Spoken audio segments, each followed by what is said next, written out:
우리나라 옛날 이야기 중에 청개구리 이야기가 있습니다. 대부분 다 아시는 이야기일 거예요. 엄마 말을 듣지 않던 청개구리가 있었는데요, 이 동쪽으로 가라고 하면 서쪽으로 가고, 또 이쪽으로 오라고 하면 저쪽으로 가고, 항상 반대로 행동을 해서 단 한 번도 엄마의 말을 듣지 않았습니다. 근데 어느 날 엄마가 죽을 때가 되자 아들 청개구리가 무조건 반대로 할 것을 예상한 그 엄마 청개구리는 이제 강가에 묻어달라고 하면 산에 묻어줄 것이다, 그렇게 생각을 하고 이렇게 유언을 했습니다. 아들아, 내가 죽으면 강가에 묻어다오. 이 말을 남기고 엄마 청개구리가 죽었습니다. 엄마가 죽자 청개구리는 평소에 엄마의 말을 듣지 않았던 것을 후회를 하면서 자기의 잘못을 뉘우치고 엄마의 유언만은 꼭 들어야 되겠다 결심을 하고 엄마를 강가에 묻어주었습니다. 그래서 지금도 비가 오기만 하면 엄마 무덤이 떠내려갈까 봐 걱정하면서 그 청개구리는 개굴개굴 슬프게 운다라고 하는 이야기입니다. 어떤 인사이트를 우리가 얻을 수 있습니까? 마지막 유언은요, 힘이 있다는 거예요. 마지막 유언은 힘이 있다는 거예요. 아무리 말을 듣지 않던 자식이라고 한다 할지라도 유언만은 지키려고 애를 쓰는 거예요. 그렇다면 여러분과 저는 우리의 자녀들에게, 후손들에게, 다음 세대에게 어떤 유언을 남기고 싶습니까? 어떤 유언을 남겨야 되겠습니까? 여러분, 베드로후서는 베드로 사도의 유언과 같은 말씀입니다. 그래서 베드로는요, 자기가 떠난 후에도 남겨진 그 크리스찬들이 말씀을 기억하고 지킬 수 있도록 편지를 썼어요. 오늘 본문 14절은 그래서 이렇게 기록합니다. 이는 우리 주 예수 그리스도께서 내게 지시한 것 같이 나도 나의 장막을 벗어날 것이 임박한 줄을 알미라. 베드로는 이제 이 땅을 떠날 때가 된 것을 알고 있었어요. 그리고 결국 이 베드로 후서를 기록하고 불과 1년도 되기 전에 네로에 의해서 순교를 당하게 됩니다. 이와 같이 베드로 사도는요, 이 땅을 떠날 때가 된 것을 알고 자신이 직접 목격하고 경험한 예수 그리스도에 대해서 증거하면서 우리가 마지막 순간까지 붙잡아야 되는 신앙의 진리가 무엇인가 라고 하는 것을 말씀을 하고 있어요.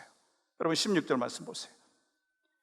우리 주 예수 그리스도의 능력과 강림하심을 너희에게 알게 한 것이 교묘히 만든 이야기를 따른 것이 아니요 우리는 그의 크신 위엄을 친히 본 자라. 베드로는 예수님의 능력과 다시 오실 예수님에 대해서 마지막까지 교훈을 주고 있어요. 다시 말하면 우리가 하나님의 성품에 참여하는 자가 되고 하나님 나라에 넉넉히 들어가기 위해서 어떻게 살아야 되느냐, 본문에서 구체적으로 우리에게 말씀하고 있다고 하는 거예요.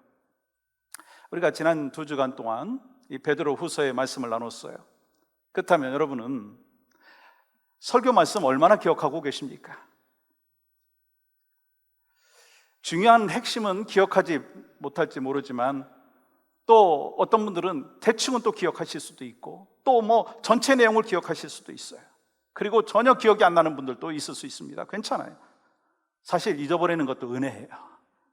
우리가 다 기억하고 있으면 이 브레인이 제대로 남아 있겠습니까? 그런데 절대 잊지 말아야 될 부분이 있다고 하는 거예요. 그래서 그 절대 잊지 말아야 될 부분에 대해서는 반복하고 반복해서 말씀드리는 거예요. 여러분, 그런 의미에서 이 베드로는 오늘 본문에서 복음의 핵심을 기억하라 말씀하고 있어요. 여러분, 오늘 본문을 기록한 베드로는요, 우리가 너무 잘 알고 있듯이 참 수많은 실수를 했고 또 실패를 경험했던 사람입니다. 그렇지만 그는 항상 기억하고 있는 것이 있었다고 하는 거예요. 그래서 결국 자신의 죄를 회개를 하고 성령 충만 받은 후에 이 복음을 전하는 일에 헌신을 했습니다. 여러분, 예수님께서 부활하신 후에 3번 부인했던 그 베드로에게 직접 찾아가셨어요. 그래서 질문하시죠. 네가 나를 사랑하느냐? 3번 물으셨어요. 그때 베드로는 내가 주님을 사랑하는 것을 주님이 하십니다 3번 반복했죠. 여러분, 요한복음 21장 17절은 이렇게 기록하고 있습니다. 3번째 이르시되 요한의 아들 시몬아, 내가 나를 사랑하느냐 하시니 주께서 세 번째 내가 나를 사랑하느냐 하심으로 베드로가 근심하여 이르되 주님 모든 것을 아시오매 내가 주님을 사랑하는 줄을 주님께서 아시나이다. 예수께서 이르시되 내 양을 먹이라. 베드로가 주님 사랑합니다 그렇게 고백했을 때 한 가지 사명을 주셨어요. 뭐죠? 내 양을 먹이라. 그리고 그는 그 말씀을 붙들고 여기까지 달려왔어요. 베드로는 그때부터 34년간 예루살렘 교회를 중심으로 해서 안디옥과 그리고 로마에 가서 복음을 전하면서 일생을 마쳤습니다. 그가 복음을 전하다가 매를 맞는 일도 있었고 감옥에 갇히는 고난도 겪었습니다. 그렇지만 로마에서 순교할 때까지 흔들리지 않는 그 믿음을 갖고 있었고 자신의 생명을 아끼지 아니하면서 맡겨주신 그 양떼를 말씀으로 돌보고 또 그러면서 헌신하고 충성하는 삶을 살았습니다. 그러므로 오늘 본문의 말씀 속에서 베드로가 우리에게 마지막 순간까지 기억해야 될 것이 무엇인가라고 하는 것을 말씀하고 있어요. 그리고 우리 모두가 주님 앞에 가는 그날까지 지켜야 될 믿음이 무엇인가, 또한 항상 기억해야 될 것이 무엇인가, 또 우리 자녀들에게, 우리 후손들에게 기억하게 해야 될 것이 무엇인가 라고 하는 것을 함께 나누기를 원하는데, 그 첫 번째는요, 맡겨주신 사명을 기억하라. 맡겨주신 사명을 기억하라. 이 베드로 후서는요, 이 베드로가 이 순교를 1년 앞둔 67년에 쓰여진 이 고별 설교, 다시 말하면 그 유언과 같다고 말씀드렸어요. 그러면 여러분 12절 말씀 보시면 이 베드로가 마지막까지 얼마나 불타는 그 사명감을 갖고 있었는지를 알 수가 있습니다. 그러므로 너희가 이것을 알고 이미 있는 진리에 서 있으나 내가 항상 너희에게 생각나게 하려 하노라. 이 베드로 사도는 이 다음 세대와 후손들이 하나님의 말씀, 그 예수님의 말씀을 기억하고 생각나게 하기 위해서 편지를 쓰고 있다고 하는 거예요. 그래서 3번씩이나 생각나게 하노라, 생각나게 하노라, 생각나게 하노라 라고 하는 것을 말씀하고 있어요. 왜요? 예수님만이 유일한 구원이요, 길이요, 생명이기 때문인 것입니다. 여러분 참 놀라운 것은요, 항상 예수님께 든든히 붙잡힌 사람들은요, 모든 것의 초점이 두 가지예요. 여러분과 저에게 초점이 무엇이어야 되는가라고 하는 것을 가르쳐 주는 것이죠. 그 첫 번째는요, 예수 그리스도, 예수님에게 초점을 두고 있다는 거예요. 또 하나는요, 예수님의 말씀이라고 하는 거예요. 그래서 베드로는요, 예수님이 생각나야 된다라고 하는 것을 말씀하고 있어요. 여러분, 이 사랑과 제도는요, 시간이 흘러가면은요 다 사라지게 되어 있어요. 그런데 세월이 흘러가도 영원히 남는 것이 있습니다. 여러분, 그게 뭐죠? 하나님의 말씀인 거예요.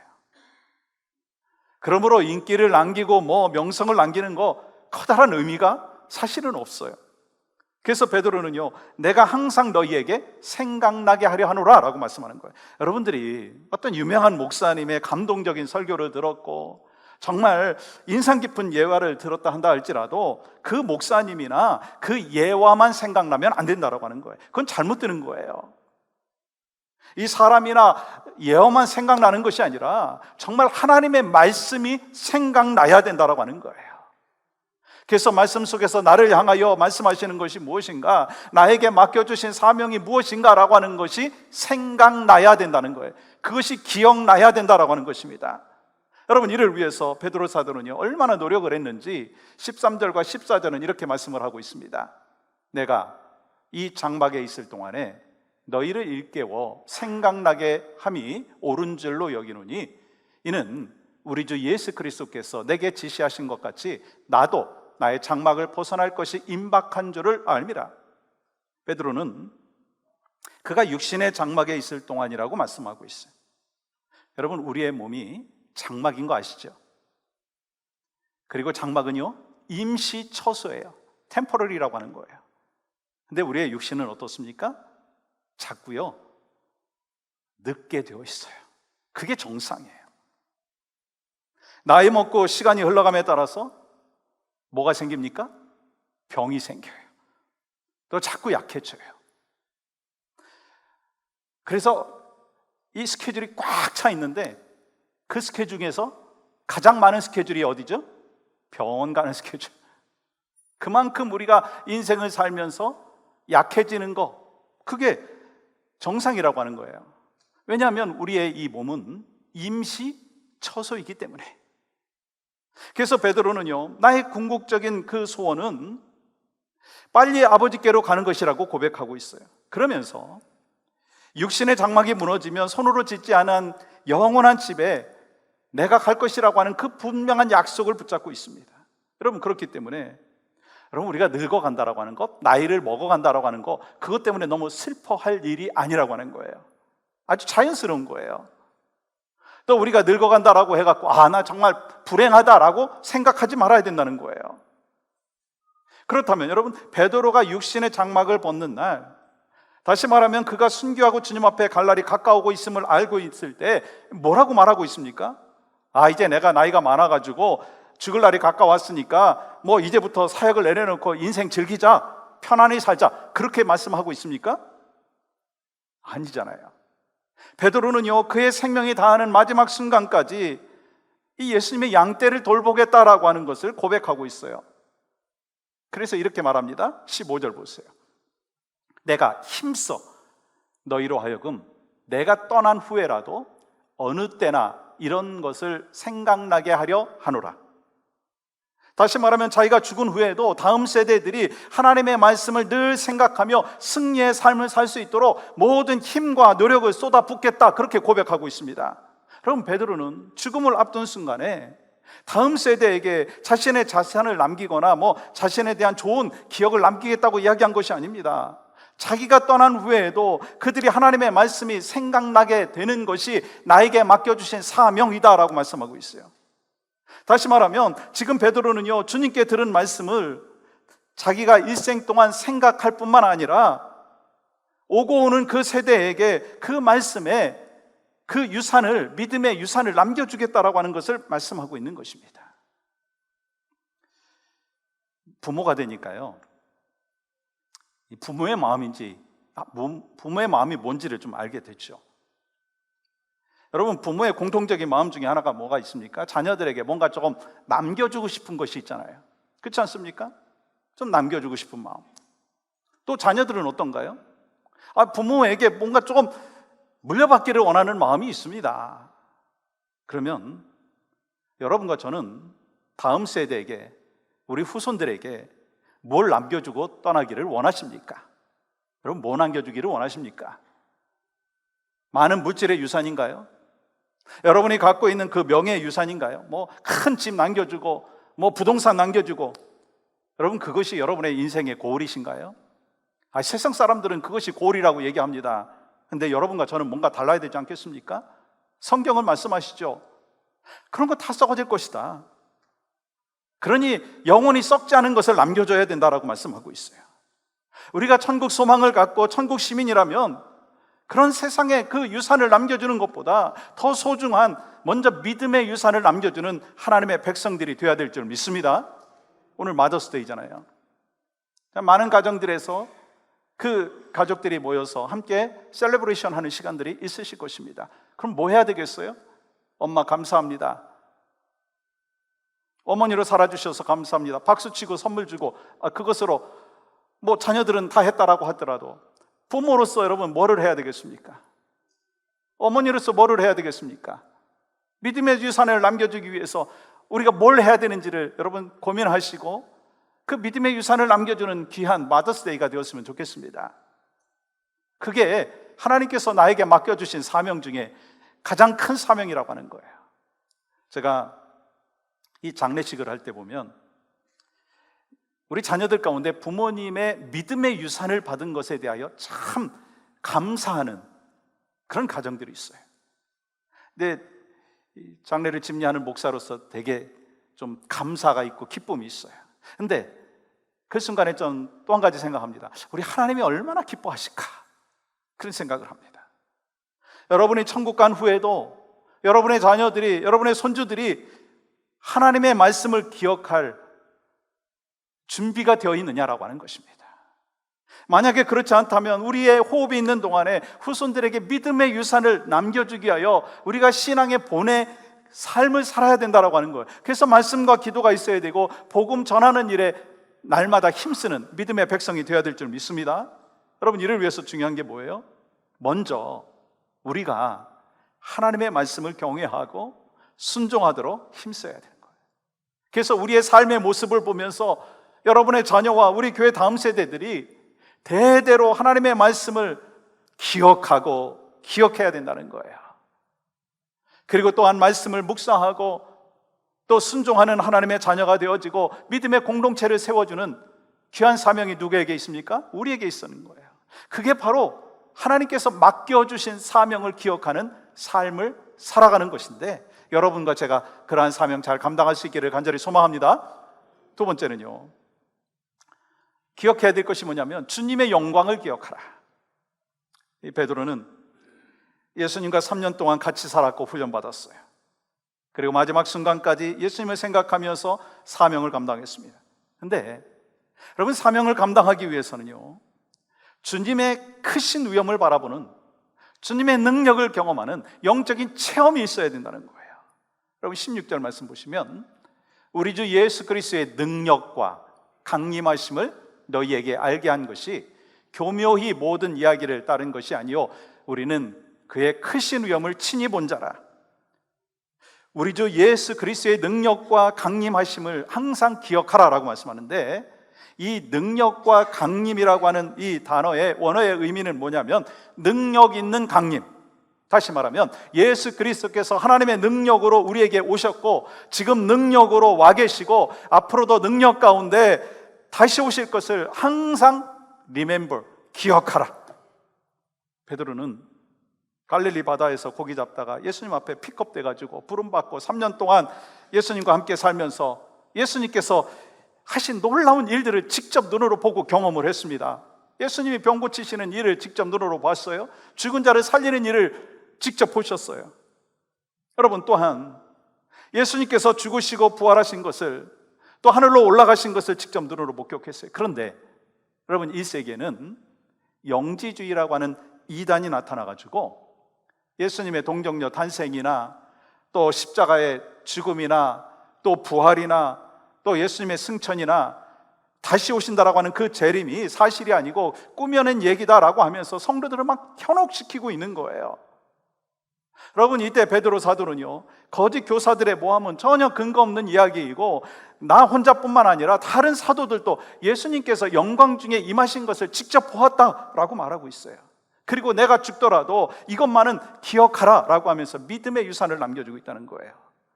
예수님께서는요, 거짓 교사들이 말한 것처럼 우리와 같은 인간이 아니라 영광 중에 거하시는 하나님의 아들이라고 예수님께서 말씀하신 것처럼 예수님께서는 분명히 다시 오실 것이라고 선포하고 있어요.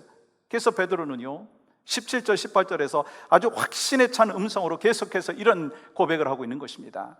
같이 한번 읽어볼까요? 시작. 지극히 큰 영광 중에서 이러한 소리가 그에게 나기를 이는 내 사랑하는 아들이요 내 기뻐하는 자라 하실 때 그가 하나님 아버지께 존귀와 영광을 받으셨느니라. 이 소리는 우리가 그와 함께 거룩한 산에 있을 때에 하늘로부터 난 것을 들은 것이라. 여러분, 야고보와 사도 요한은 예수님을 따라 변화산에 올라갔습니다. 그리고 저도 그때 같이 갔습니다. 그때 예수님의 변화되신 모습을 제가 직접 보았습니다. 형용할 수 없는 모습이었습니다. 예수님의 얼굴을 보니까 막 해같이 빛나고 그 옷을 보니까 빛과 같이 휘어졌습니다. 또한 모세와 엘리야가 하늘에서 내려와서 예수님과 대화를 나누고 구름 속에서 하나님께서 말씀하시는 음성을 내가 들었습니다. 이는 내 사랑하는 아들이니 너희가 그의 말을 들으라. 이 소리를 제가 똑똑히 들었습니다. 그리고 사도 요한은 아직도 살아있으니까 혹시 의심되면 직접 가서 물어보십시오. 내가 지어낸 얘기가 아니라 사실입니다. 그리고 베드로는요, 예수님의 크신 위엄을 직접 본 사람으로서 생생하게 증거하고 있어요. 여러분, 그렇다면 한 가지 질문하겠습니다. 이 베드로 사도만 예수님의 영광을 체험했고 예수님의 크신 위엄을 경험했고 예수님의 능력을 경험했느냐라고 하는 거예요. 빌리그램 목사님께서 복음을 전하고 있는데 설교 중에 갑자기 어떤 사람이 막 큰 소리를 이렇게 질문한 거예요. 아니, 당신은 마치 예수님이 지금 살아계신 것처럼 말하고 있는데, 아니 2000년 전에 죽으신 예수님이 어떻게 살아있습니까? 라고 질문을 했을 때 미소를 지으면서 빌리그램 목사님이 이렇게 말했답니다. 저는요, 예수님의 살아계심을 100% 믿고 있습니다. 왜냐하면 제가 오늘 이 자리에 오기 바로 전에, 오전에 예수님과 사랑의 대화를 했기 때문입니다. 여러분, 이처럼 우리도 내가 만난 예수님을 생생하게 전할 때 살아있는 복음을 전하게 되는 거예요. 베드로와 야고보와 요한이 변화산에서 예배 중에 예수 그리스도의 영광을 본 것처럼 우리도요, 예배 중에 그리스도의 영광을 봐야 된다라고 하는 거예요. 그냥 우리가 몸만 왔다가 가는, 그러면서 형식적인 예배를 드리는 그런 어리석은 모습이 아니라, 하나님, 제가 오늘 이 시간 살아계신 그 주님의 영광을 보기를 원합니다. 예배 중에 영안을 하나님께서 열어주셔서 주님의 영광이 드러나게 하시고, 이 병든 자가 고침받고 내 마음의 근심과 염려가 다 해결되어질 수 있도록 역사하여 주시옵소서. 여러분, 간절히 그렇게 예배하고 기도할 때 찬란하게 빛나는 예수 그리스도의 영광을 우리가 또한 경험할 수 있게 되는 줄 믿습니다. 또한 매일매일 말씀 읽고 묵상하고 설교를 들으면서, 하나님, 이 시간 살아계신 하나님의 음성을 듣기를 원합니다. 사모하는 마음으로 말씀을 대할 때 내게 들려주신 하나님의 음성이 있다는 거예요.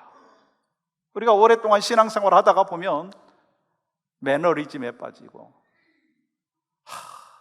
전에는 그렇게 역사하셨는데 지금은 역사하지 않는 그 하나님을 그냥 형식적으로 그냥 만나고 그런 경우가 있다는 거예요.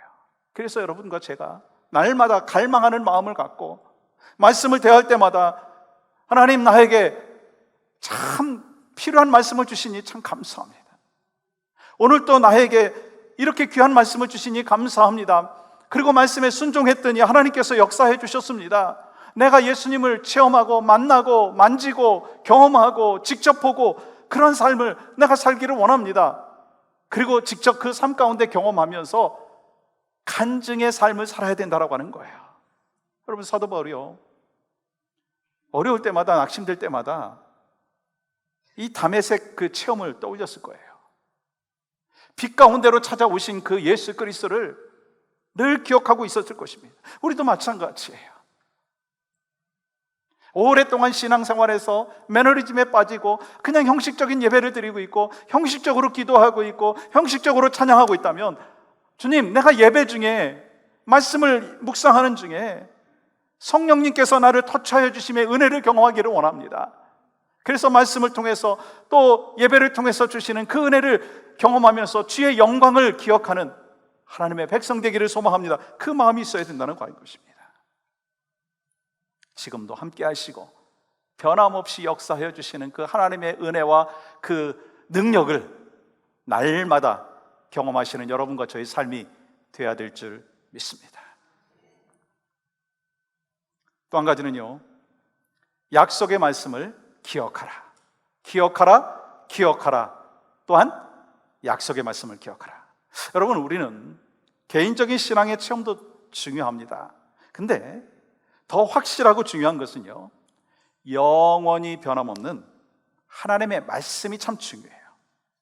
우리가 변화산에서의 직접 주님을 목격하지는 않았지만 이 성경은 예수님께서 그리스도이신 것을 우리에게 분명히 말씀하여 주셨고, 또한 예언의 말씀으로 우리에게 도전하셨어요.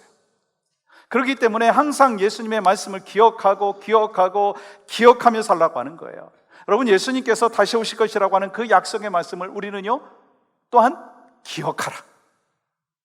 여러분, 이 권면은 베드로 사도가 이미 경험했기 때문에 우리에게 또한 확신에 찬 그 권면을 하고 있는 것입니다. 아시잖아요. 베드로가 뭔 얘기를 들었어요? 네가 새벽닭이 울기 전에 3번 나를 부인할 것이다. 그 예수님의 예언을 들었잖아요. 근데 까맣게 잊어먹었어요. 그리고 베드로 자신이 예수님 그 3번이나 부인하고 난 뒤에 그 말씀이 생각나서 통곡하며 울었다고 성경은 말씀하고 있어요. 여러분, 우리들이요, 이 하나님의 말씀을 아는 것과 실천하는 것, 그게 같이 가야 된다고 하는 거예요. 우리들도 말씀을 알고 있다면 늘 그 말씀을 기억하고 생각하면서 실천해야 된다고 하는 거예요. 그럼 베드로는 그 예수님을 통해서 구원을 얻었다라고 하는 그 진리를 그 성경의 말씀을 통해서 증명하기 위해서 아주 강하고 분명하게 강조를 하고 있습니다. 여러분, 이 베드로의 신앙의 고백을 보십시오. 19절 말씀 보십시오. 또 우리에게는 더 확실한 예언이 있어 어두운 데를 비추는 등불과 같이 날이 새어 샛별이 너희 마음에 떠오르기까지 너희가 이것을 주의하는 것이 옳으니라. 성경은 예수 그리스도에 대한 예언이에요. 특별히 구약은요, 예수님의 초림에 대한 예언이죠. 신약은 뭡니까? 예수님의 다시 오심, 재림에 대한 예언입니다. 그래서 이 베드로는요, 예언, 즉 이 약속의 말씀은 마치 어두운 데를 비추는 등불과 같기 때문에 인생의 길을 걸어가는 사람들에게 앞길을 비춰주는 등불이라고 하는 것을 알게 해줘야 된다고 하는 것이고, 또 주님 다시 오시는 그날까지 그 등불을 잘 활용하도록 말씀을 읽고 날마다 묵상하고 기울 기리고 또 붙잡아야 된다고 하는 것을 말씀하는 거예요. 여러분, 그 이유가 뭔가요?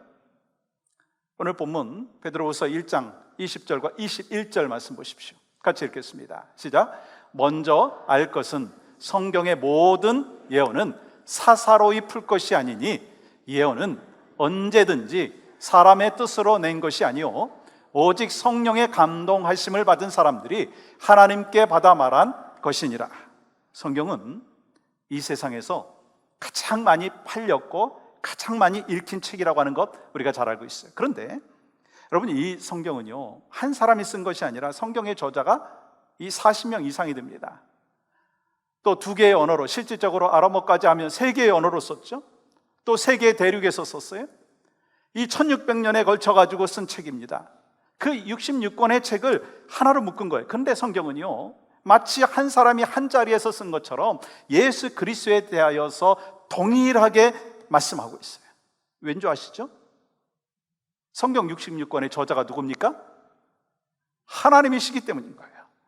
하나님 한 분이기 때문인 것입니다. 여러분, 성경은요, 성령님의 감동으로 쓰여졌기 때문에 인간의 생각으로 사사로이 풀 것이 아니라 성령님의 감동을 통해서 읽고 해석하고 또한 깨달아야 된다고 하는 것을 말씀하는 것입니다. 그러니까 이 하나님의 말씀을 내 관점대로, 내 생각대로 해석을 하면요, 이 복음서와 상관이 없는 내가 복음이 되는 거예요. 그래서 성경은요, 내 관점이 아니라 하나님의 관점에서 어떤 의도로 말씀해 주셨는지 먼저 내가 깨달아야 되고, 그 깨달음에 대하여서 삶 가운데 적용해야 된다는 거예요. 그래서 성경을 읽을 때는 항상 3가지를 생각해야 되는 거예요. 말씀을 관찰하고, 또한 해석하고, 그 다음에 뭘까요? 적용해야 되는 거예요. 그래야지 하나님의 말씀이 올바로 이해가 되는 것이다라고 하는 것입니다. 내가 성경을 해석하는 것이 아니라 성령님께서 해석할 수 있도록, 하나님의 뜻에 합당하도록 해석할 수 있도록 성령님께 의탁해야 된다라고 하는 거예요. 그러므로 우리의 인생의 이 최고의 권위는 이 성경에 두어야 된다라고 하는 것을 말씀하는 것입니다. 또한 우리들은요, 성경을 읽을 때 이 하나님의 도우심, 성령님의 도우심을 구해야 된다는, 그때 성령님께서 친히 우리를 인도해 주심을 경험하게 되는 것입니다. 여러분, 그리고 예수님께서는요, 부활 승천하시면서 약속하신 것이 있어요. 반드시 다시 오겠다.